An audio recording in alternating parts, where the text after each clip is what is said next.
ಓಂ ಶಾಂತಿ ನಮಸ್ಕಾರ ನಂದಿರೆ ಅಕ್ಕಂದಿರೆ. ಓಂ ಶಾಂತಿ. ಇವತ್ತು 22 ಡಿಸೆಂಬರ್ 2025 ಮುರ್ಲಿಯ ವಿಚಾರ ಸಾಗರ ಮಂಥನ ಮಾಡೋಣ ಬನ್ನಿ. ಹೌದು, ಇಂದಿನ ಮುರಳಿಯ ಮಹಾವಾಕ್ಯದಿಂದಲೇ ಪ್ರಾರಂಭಿಸೋಣ. ಖಂಡಿತ. ಬಾಬಾ ಹೇಳ್ತಾರೆ, ಮಧುರ ಮಕ್ಕಳೇ, ತಂದೆಯು ಯಾರಾಗಿದ್ದಾರೆ, ಹೇಗಿದ್ದಾರೆ ಅವರನ್ನು ಅದೇ ರೀತಿ ಯಥಾರ್ಥವಾಗಿ ಅರಿತುಕೊಂಡು ನೆನಪು ಮಾಡಿ, ಇದಕ್ಕಾಗಿ ತಮ್ಮ ಬುದ್ಧಿಯನ್ನು ವಿಶಾಲ ಮಾಡಿಕೊಳ್ಳಿ. ಇದರಲ್ಲಿ 2 ಮುಖ್ಯವಾದ ಮಾತುಗಳಿವೆ ಅಲ್ವಾ? ಹೌದು. ಒಂದು ಯಥಾರ್ಥವಾಗಿ ಅರಿತುಕೊಳ್ಳುವುದು, ಇನ್ನೊಂದು ಬುದ್ಧಿಯನ್ನು ವಿಶಾಲ ಮಾಡಿಕೊಳ್ಳುವುದು. ಸರಿ, ಈಗ ಯಥಾರ್ಥವಾಗಿ ಅರಿತುಕೊಳ್ಳುವುದು ಅಂದ್ರೆ ಏನು?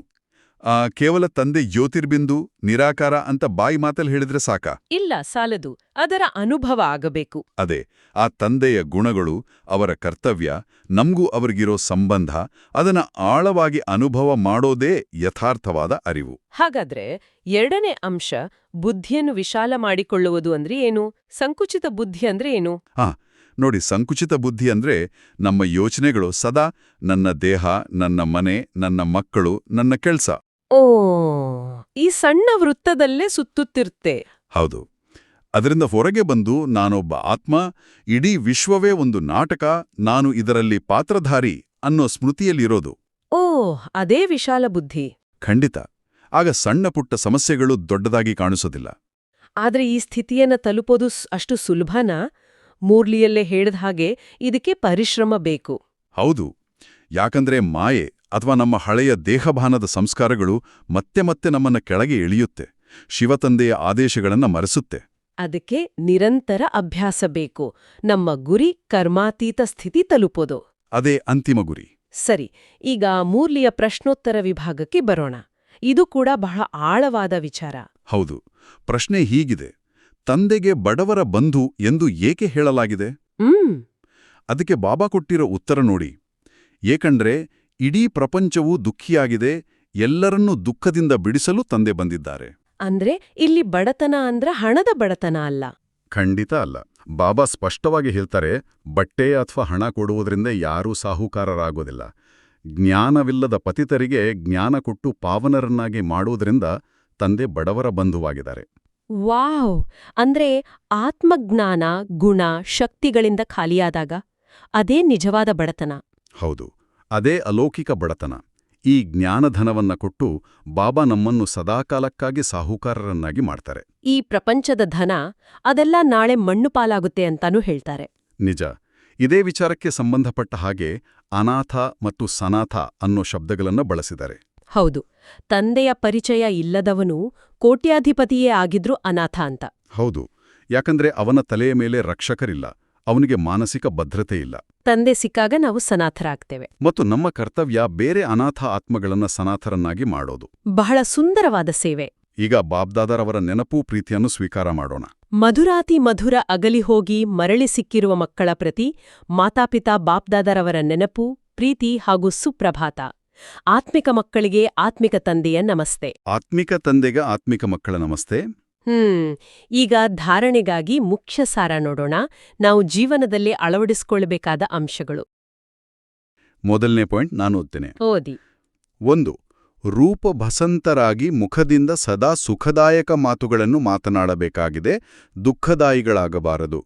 ಜ್ಞಾನದ ವಿಚಾರಗಳಲ್ಲಿ ಇರಬೇಕಾಗಿದೆ, ಬಾಯಿಯಿಂದ ಜ್ಞಾನ ರತ್ನಗಳೇ ಹೊರಬರಬೇಕಾಗಿದೆ. ರೂಪಭಸಂತ ಎಷ್ಟು ಸುಂದರವಾದ ಶಬ್ದ. ಅಂದ್ರೆ ಜ್ಞಾನದ ಮಳೆ ಸುರಿಸೋದು. ಹೌದು, ನಮ್ಮ ಮಾತುಗಳಿಂದ ಯಾರಿಗೂ ನೋವಾಗಬಾರ್ದು. ಯಾವಾಗಲೂ ಮಧುರವಾಗಿ ಸುಖ ಕೊಡುವ ಹಾಗೆ ಮಾತನಾಡಬೇಕು. ಬಾಯಿಂದ ಜ್ಞಾನ ರತ್ನಗಳೇ ಬರಬೇಕು, ಕಲ್ಲುಗಳಲ್ಲ. ಸರಿ. ಈಗ 2ನೇ ಪಾಯಿಂಟ್. 2. ನಿರ್ಮೋಹಿಗಳಾಗ್ಬೇಕು. ಪ್ರತಿಯೊಬ್ಬರಿಂದ ಪ್ರೀತಿಯಿಂದ ಕೆಲಸ ತೆಗೆದುಕೊಳ್ಬೇಕು, ಕೋಪಿಸಿಕೊಳ್ಳಬಾರದು. ಅನಾಥರನ್ನು ಸನಾಥರನ್ನಾಗಿ ಮಾಡುವ ಸೇವೆ ಮಾಡಬೇಕಾಗಿದೆ. ಇಲ್ಲಿ ನಿರ್ಮೋಹಿ ಆಗ್ಬೇಕು ಅನ್ನೋದು ಬಹಳ ಮುಖ್ಯ. ಮೋಹ ಇದ್ರೆ ನಿರೀಕ್ಷೆಗಳು ಹುಟ್ಟುತ್ತವೆ. ನಿರೀಕ್ಷೆ ಪೂರ್ಣ ಆಗದಿದ್ದಾಗ ಕೋಪ ಬರುತ್ತೆ. ಹೌದು, ಮತ್ತು ಕೋಪ ನಮ್ಮ ಶಕ್ತಿಯನ್ನ ನಾಶ ಮಾಡಿಬಿಡುತ್ತೆ. ಮಕ್ಕಳನ್ನು ಸುಧಾರಿಸಲು ಕೂಡ ಹೊಡೆಯಬಾರದು, ಪ್ರೀತಿಯಿಂದಲೇ ಅವರಿಂದ ಕೆಲಸ ತಗೋಬೇಕು ಅಂತ ಬಾಬಾ ಹೇಳ್ತಾರೆ. ಇದು ಪಾಲಕರಿಗೆ ಬಹಳ ಮುಖ್ಯವಾದ ಪಾಠ. ಖಂಡಿತ. ಈಗ ಇವತ್ತಿನ ಮುರಳಿಯ ಅತ್ಯಂತ ಶಕ್ತಿಶಾಲಿ ಭಾಗ ವರದಾನದ ಕಡೆಗೆ ಹೋಗೋಣ. ಹೌದು, ವರದಾನ. ನಾನು ಓದ್ತೇನೆ. ತಮ್ಮ ಫರಿಷ್ಠಾರೂಪದ ಮೂಲಕ ಗತಿಸದ್ಗತಿಯ ಪ್ರಸಾದವನ್ನು ಹಂಚುವಂತಹ ಮಾಸ್ಟರ್ ಗತಿಸದ್ಗತಿ ದಾತಾಭವ. ವಾವ್! ಮಾಸ್ಟರ್ ಗತಿಸದ್ಗತಿ ದಾತ.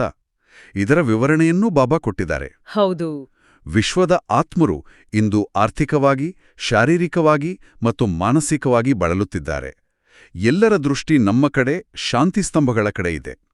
ಹಾಹಾಕಾರದ ನಂತರ ಜಯ ಜಯಕಾರಕ್ಕಾಗಿ ಕಾಯುತ್ತಿದ್ದಾರೆ. ಅಂದ್ರೆ ಪ್ರಪಂಚಕ್ಕೆ ಈಗ ನಮ್ಮ ಅವಶ್ಯಕತೆ ತುಂಬಾ ಇದೆ. ಹೌದು. ಮೊದಲು ಈ ಫರಿಷ್ಠಾ ರೂಪ ಅಂದ್ರೆ ಏನು ಅನ್ನೋದನ್ನ ಅರ್ಥ ಮಾಡ್ಕೊಳ್ಳೋಣ. ಸರಿ, ಅದಂದ್ರೆ ಏನು? ಕೇವಲ ಬಿಳಿ ಬಟ್ಟೆ ಹಾಕೋದಾ? ಇಲ್ಲ ಇಲ್ಲ, ಅದು ಬಾಹ್ಯ ಚಿಹ್ನೆ ಅಷ್ಟೇ. ಫರಿಷ್ಠಾ ಅಂದ್ರೆ ಹಗುರವಾದವನು. ದೇಹ ಮತ್ತು ದೇಹದ ಸಂಬಂಧಗಳ ಭಾರದಿಂದ, ಹಳೆಯ ನೋವಿನಿಂದ, ಎಲ್ಲಾ ನಕಾರಾತ್ಮಕ ಸಂಸ್ಕಾರಗಳಿಂದ ಸಂಪೂರ್ಣವಾಗಿ ಮುಕ್ತನಾದವನು. ಖಂಡಿತ. ಆ ನಿರ್ಲಿಪ್ತ, ಪವಿತ್ರ, ಹಗುರವಾದ ಸ್ಥಿತಿಯೇ ಫರಿಷ್ಠಾ ಸ್ಥಿತಿ. ಆ ಸ್ಥಿತಿಯಲ್ಲಿ ಸ್ಥಿತರಾಗಿ ನಾವೇನ್ ಮಾಡಬೇಕು? ಗತಿ ಸದ್ಗತಿ ಪ್ರಸಾದ ಹಂಚಬೇಕು. ಗತಿ ಅಂದ್ರೆ ಮುಕ್ತಿ, ಸದ್ಗತಿ ಅಂದ್ರೆ ಜೀವನ್ಮುಕ್ತಿ. ಓ, ಅಂದ್ರೆ ದುಃಖಿ ಅಶಾಂತ ಆತ್ಮಗಳಿಗೆ ಮುಕ್ತಿ, ಜೀವನ್ಮುಕ್ತಿಯ ದಾರಿಯೆಂದು ತೋರಿಸ್ಬೇಕು. ಹೌದು. ತಂದೆ ಗತಿ ಸದ್ಗತಿ ದಾತ. ನಾವು ಅವರ ಮಕ್ಕಳಾಗಿ ಮಾಸ್ಟರ್ ಗತಿ ಸದ್ಗತಿ ದಾತರಾಗಬೇಕು. ಇದೊಂದು ಎಷ್ಟು ದೊಡ್ಡ ಜವಾಬ್ದಾರಿಯಲ್ವಾ? ಜವಾಬ್ದಾರಿಯೂ ಹೌದು, ಶ್ರೇಷ್ಠ ಸೇವೆಯೂ ಹೌದು. ಈಗ ಇಂದಿನ ಸ್ಲೋಗನ್ ನೋಡೋಣ. ಮನಸ್ಸನ್ನು ಇಷ್ಟು ಶಕ್ತಿಶಾಲಿಯಾಗಿ ಮಾಡ್ಕೊಳ್ರಿ, ಯಾವುದೇ ಪರಿಸ್ಥಿತಿ ಬಂದ್ರೂ ಮನಸ್ಸನ್ನು ಏರುಪೇರುನಲ್ಲಿ ತರಬಾರ್ದು. ಮನಸ್ಸಿನ ಸ್ಥಿರತೆ. ಪರಿಸ್ಥಿತಿಗಳು ಪೇಪರಿದ್ದ ಹಾಗೆ ಅಂತ ಬಾಬಾ ಹೇಳ್ತಾರೆ. ಹೌದು. ಅದರಲ್ಲಿ ಪಾಸ್ ಆಗ್ಬೇಕು ಅಂದ್ರೆ ಮನಸ್ಸು ಅಚಲ, ಶಕ್ತಿಶಾಲಿಯಾಗಿರ್ಬೇಕು. ಸರಿ, ಮುರಳಿಯಲ್ಲಿ ಅವ್ಯಕ್ತ ಸೂಚನೆಗಳು ಇವೆ. ಅವು ಬಹಳ ಸೂಕ್ಷ್ಮವಾದ ಇಶಾರೆಗಳು. ಹೌದು. ನಾನು ಓದ್ತೇನೆ. ಈಗ ಸಂಪನ್ನ ಅಥವಾ ಕರ್ಮಾತೀತರಾಗೋದ್ರಲ್ಲಿ ತತ್ಪರರಾಗಿರಿ. ಸೇವೆಯ ಕರ್ಮದ ಬಂಧನದಲ್ಲಿಯೂ ಬರಬಾರದು. ನಮ್ಮ ಸ್ಥಾನ, ನಮ್ಮ ಸೇವೆ, ನಮ್ಮ ವಿದ್ಯಾರ್ಥಿ ಈ ಬಂಧನದಿಂದಲೂ ಕರ್ಮಾತೀತ ಸ್ಥಿತಿಯನ್ನು ತಲುಪಬೇಕು. ಇದು ಬಹಳ ಗಂಭೀರವಾದ ಮಾತು. ಕೆಲವೊಮ್ಮೆ ನಾವು ಮಾಡುವ ಒಳ್ಳೆಯ ಕೆಲಸವೇ ನಮಗೆ ಬಂಧನ ಆಗ್ಬಿಡುತ್ತೆ. ಹೌದು. ನಾನು ಮಾಡಿದೆ, ಇದು ನನ್ನ ಸೇವಾ ಕೇಂದ್ರ ಅನ್ನೋ ಅಹಂಕಾರ. ಅದೇ, ಆ ನನ್ನದು ಅನ್ನೋ ಸೂಕ್ಷ್ಮ ಬಂಧನ ನಮ್ಮನ್ನು ಕರ್ಮಾತೀತ ಸ್ಥಿತಿಗೆ ಹೋಗಲು ಬಿಡೋದಿಲ್ಲ. ಹಾಗಾಗಿ ಸೇವೆಯನ್ನು ಅನಾಸಕ್ತರಾಗಿ ನಿಮಿತ್ತ ಭಾವದಿಂದ ಮಾಡಬೇಕು. ಖಂಡಿತ.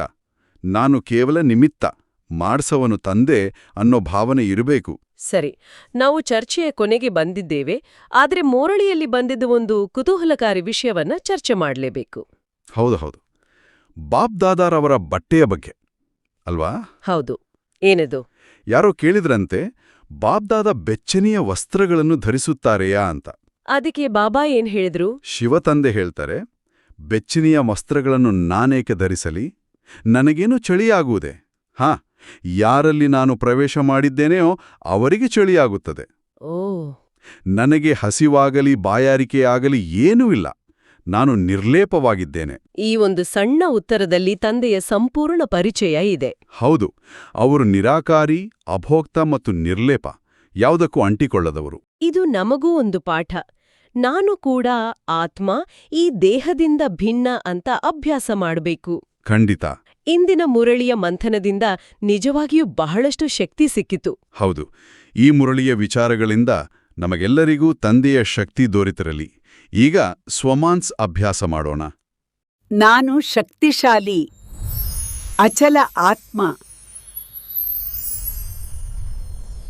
ನಾನು ಫರಿಷ್ಠ ಆತ್ಮನಾಗಿದ್ದೀನಿ. ನಾನು ಗತಿ ಸದ್ಗತಿದಾತನಾಗಿದ್ದೀನಿ. ನಾನು ಶಾಂತಿ ಸ್ತಂಭ ಆತ್ಮನಾಗಿದ್ದೀನಿ. ನಾನು ಶಕ್ತಿಶಾಲಿ ಅಚಲ ಆತ್ಮನಾಗಿದ್ದೀನಿ. ನಾನು ತಂದೆಯ ಜ್ಞಾನದಿಂದ ಪಾವನ ಮತ್ತು ಶಕ್ತಿಶಾಲಿಯಾಗಿದ್ದೀನಿ. ನಾನು ಯಾವುದೇ ಪರಿಸ್ಥಿತಿಯಲ್ಲಿ ಅಚಲನಾಗಿದ್ದೀನಿ. ನಾನು ರೂಪ ಬಸಂತನಾಗಿದ್ದೀನಿ. ಅಣ್ಣಂದರೆ, ಅಕ್ಕಂದರೆ, ಈ ಮುರಳಿಯನ್ನು ದಿನದಲ್ಲಿ ಅನೇಕ ಬಾರಿ ರಿವೈಸ್ ಮಾಡೋಣ. ಸ್ವಮಾನ್ನಲ್ಲಿ ಸ್ಥಿತನಾಗೋಣ. ಬಾಬಾ ಕಲಿಸಿದ ಡ್ರಿಲ್ ಮಾಡೋಣ ಮತ್ತು ಯಾವಾಗಲೂ ಫೈನಲ್ ಪೇಪರ್ ಪಾಸ್ ಮಾಡಲು ಎವರ್ ರೆಡಿಯಾಗಿರೋಣ. ನಿಮ್ಮ ಜೀವನ ಅತ್ಯುತ್ತಮವಾಗಲಿ ಎಂದು ಹಾರೈಸುತ್ತೇವೆ. ಒಳ್ಳೆಯದು. ಓಂ ಶಾಂತಿ.